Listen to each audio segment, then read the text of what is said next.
الاهلي يحسم ديربي القاهره وبالثلاثه. الاهلي يفوز على الزمالك 3-0. مباراه بالعنوان ربنا بيعوض خير محمود كهربا عن الفتره الصعبه اللي شافها والفتره الظلم اللي عاشها الايام اللي فاتت دي، ويسجل الهدف الاول للنادي الاهلي. حمدي فتحي. حمدي فتحي نجم اللقاء الاول من وجهه نظري انا الشخصيه. الملعب كله حمدي فتحي ما شاء الله موجود فيه، اللهم ربنا يحفظه من الحسد يا رب ويكفيه شر الاصابات. خالد عبد الفتاح. الجواب بيبان من عنوانه.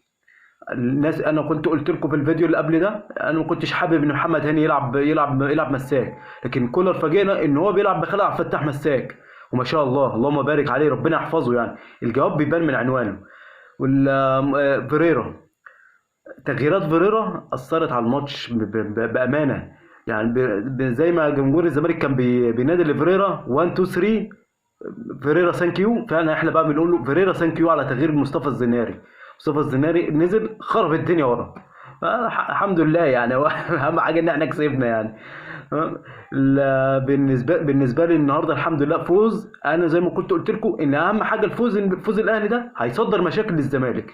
وزي ما ولسه من دلوقتي من شويه سيف زاهر بيقول ان مرتضى منصور بيجتمع في اجتماع عاجل. طبعا فيريرا هيروح، فيريرا هيمشيه، ده اكيد يعني.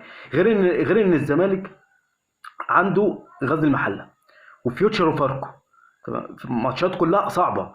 وبعد كده شباب بلوزداد في دوري ابطال افريقيا، وبعد كده المريخ في السودان، وبعد كده الترجي في تونس.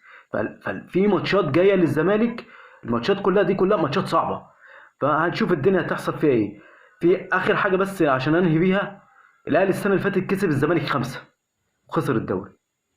الاهلي اللي هو النهارده كسبان 3، الاهلي ما خدش الدوري لسه. لسه لعيبه الاهلي المفروض لازم تعرف ان الاهلي ما خدش الدوري. ربنا يكرم ان شاء الله في اللي جاي. السلام عليكم ورحمه الله وبركاته.